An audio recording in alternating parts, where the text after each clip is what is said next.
Hello, team. I hope you're all well and in good spirits and excited about today and the journey ahead. My name is Emichi. My friends call me M, so feel free to call me M because anybody who is passionate and compassionate and dedicated to helping people who are going through times of great difficulty is certainly a friend of mine. A bit cheesy, but it's true. It's a pleasure to welcome you all, not only on your first team development timeout, but also to welcome you all at the beginning of a new journey together to provide a new service. A journey that is full of hope, and opportunity, and chance to make a real difference to people's lives. When Chris invited me to make this welcome video, it was both to deliver a message and an intent. The message being that compassionate care is fundamental to the transformation of lives, and the intent saying that right from the outset, placing patients front and center in all you do is important. I think it would be good grounding for the day to share with you some of my story. I'll tell you a little bit about my experience of using services and also my experience of the recovery journey so far. From these experiences, I'll make comments on a few things that have been important in making a positive impact on those experiences.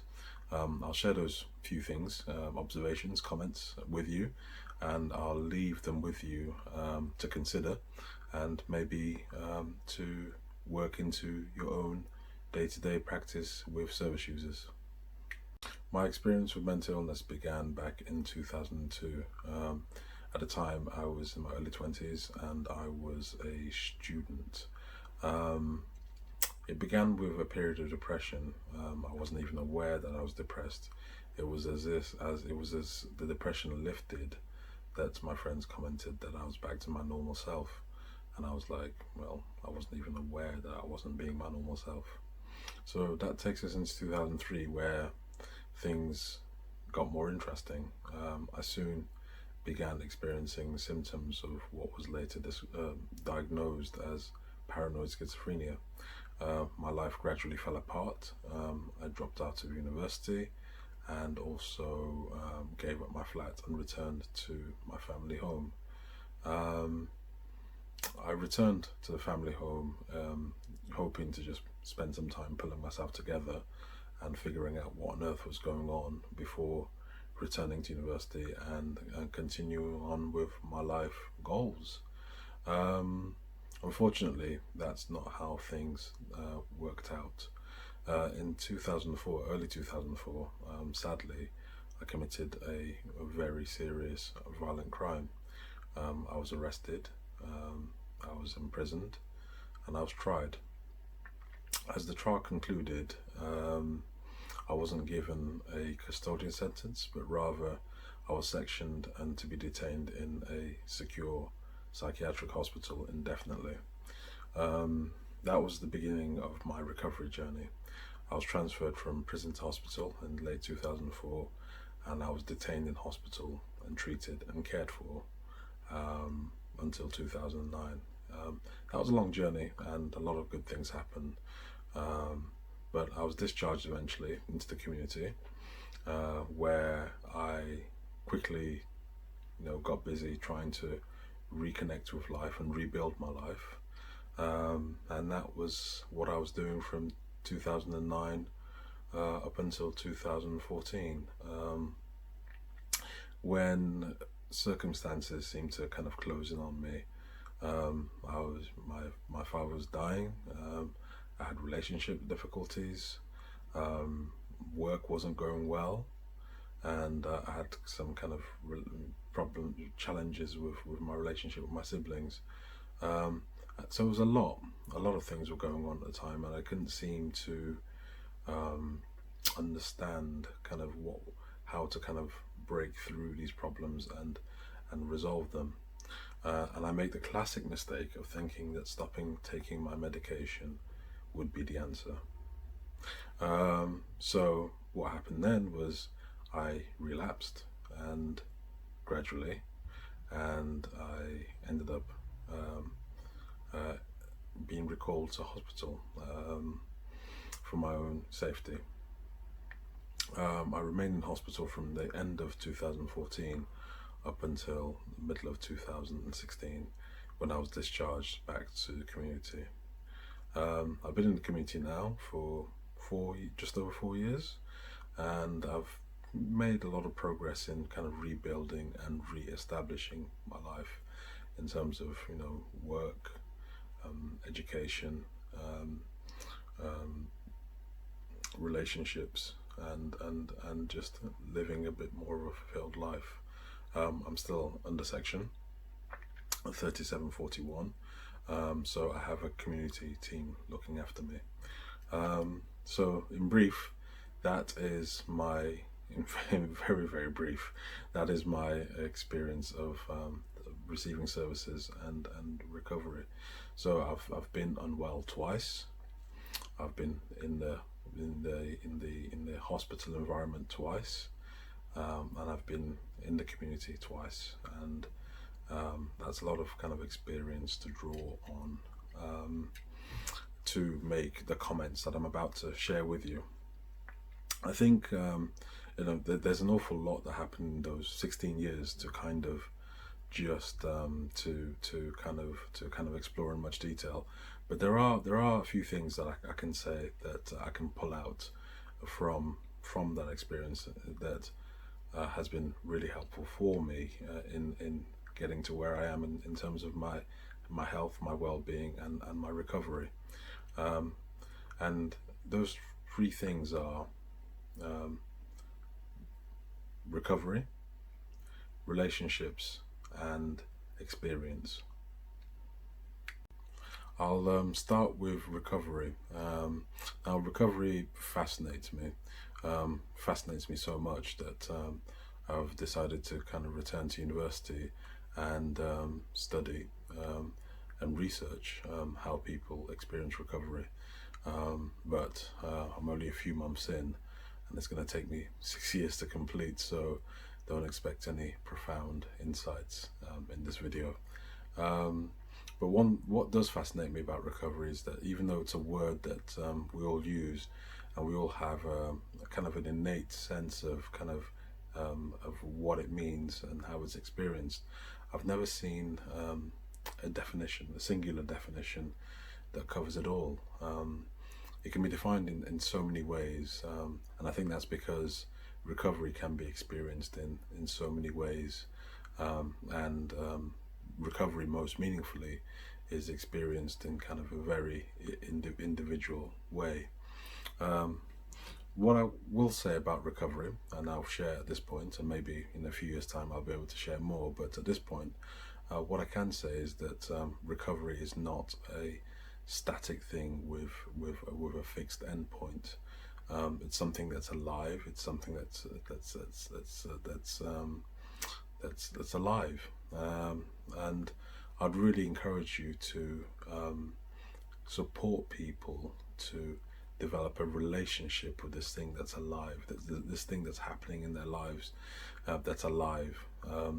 Help them see it, help them feel it, help them have a relationship with it, help them engage it. And I believe strongly that by having a relationship with what is happening that can be termed as recovery, you have a better experience of it.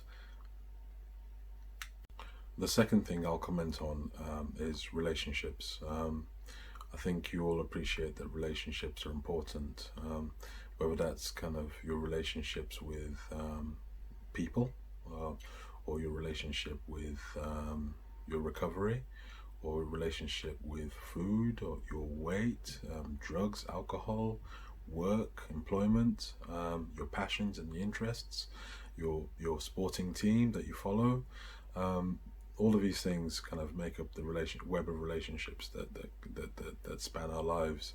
I think when somebody is in the journey of recovery and under a team, one of the most important relationships that they have are the important relationships they have are with people like yourselves, their care team. For the sake of argument, let's just say that what's going on between yourselves and the people you care for is therapeutic. I did some reading in the therapeutic literature, therapeutic process literature, because I was really curious as to kind of how therapy works, what makes therapy effective. And there are four factors in kind of what makes therapy work, and these things are called the common factors. And the four factors are hope and expectation, and the hope, expectation, placebo, which is 15% of what makes therapy works. The actual therapeutic technique is 15%, so it seems like it doesn't really matter whether you're hugging a tree or kissing a dolphin or engaged in whatever else therapeutic. It only accounts for 15%. Then there is extra therapeutic effect, which is what happens outside the kind of therapeutic setting, and that's 30% of what makes therapy work. But the biggest factor in what makes therapy work is the relationship you have with the person providing you with the therapeutic kind of activity. So that goes to tell you that kind of how much relationship is important in the work you do, having a good relationship with service users. I could go further, and I did some more reading because I'd always wondered what they meant by person-centered. So I spent some time reading about it, and I found that kind of to kind of again, the relationship comes up, but it goes in the person-centered kind of writings. I think Carl Rogers goes on to actually describe kind of the important things that kind of make that relationship good, and he talks about unconditional positive regard, which is regarding somebody positively and unconditionally, as it suggests. And then there's also congruence, which is kind of authenticity, responding naturally in a situation, and picking up on actually what's going on and responding in a way that's congruent. And then finally, Carl Rogers mentions empathetic understanding. That is kind of being able to really kind of put yourself in the shoe of somebody else and see the world as they see it. So relationships is something that's important, and it was important for me in my recovery. I think relationships offer us the greatest challenges in life, but also relationships offer us the greatest rewards in life. And I think for somebody going through the experience of recovery, which once it starts, it probably never ends. For somebody experiencing recovery, being exposed to relationships that kind of challenge them and help them along their way and support them along their way and encourage them along their way are really, really important. So, yeah. And the final comment is on experience, and it can be put quite simply. Experience is all that we have, experiencing the moment, moments to moment, experiences in the past, experiences in the future, experiences over a span of time. Experience is all that we really have. And if experience is all that we really have, the question is, why not make our experiences meaningful? So that's a question for all of us, but a question especially puts to you as people who will be providing care to people and helping them along their recovery journey. And I think if you are to, as professionals, help people and to get the most out of their experiences meaningfully, I think there will be you'll experience the challenge of really having to get to know the people who you work with, and always putting their needs and keeping their needs in focus. And as you get to know them and their needs, you support them and help them with the challenge of engaging meaningfully with their experiences, and ultimately engaging in the activity of building the lives which they dream possible. I think that would be really helpful. So to recap on the 3 points that I pulled out from my personal experience and what was helpful in my journey of recovery, the 3 things are recovery, that recovery is something that's alive and that we should have real and meaningful relationships with. There are relationships themselves which make up pretty much our lives, and to engage them meaningfully will present us with all the challenges we need to overcome our difficulties. And finally, experience. And my point is simple, that experience is all that we have, so why not engage it meaningfully? I think if you can kind of incorporate these three things into your work with service users, I think it will provide you and your team with considerable challenges in doing it well. But I think if you do address these things well, you'll truly be providing an excellent service. To close this welcome, I'd like to reinforce and emphasize the message. The message being that services like the ones that you're all engaged in developing are fundamental to the journey of recovery. To really bring that home, I would state that I have had 3 suicide attempts. I wouldn't be here today without people like yourselves. And that would mean that my siblings would be without their big brother. My parents would be without one of their sons. And all of the contributions that I dream and hope of making to society would go unmade. I hope that as you embark on this journey together, you will keep patience at the center of your journey toward compassionate care. I wish you all a good day and an excellent journey ahead. Hello team, I hope you're all well and in good spirits and excited about today and the journey ahead. My name is Emichi.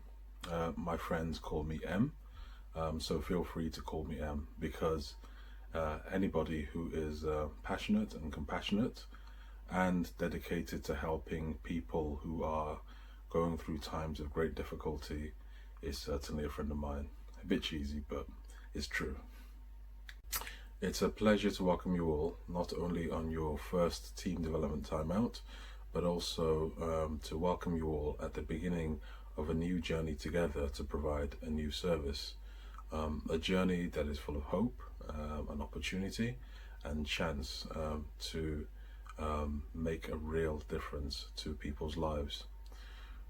When Chris invited me to make this welcome video, it was both to deliver a message and an intent. The message being that compassionate care is fundamental to the transformation of lives, and the intent saying that right from the outset, placing patients front and center in all you do is important.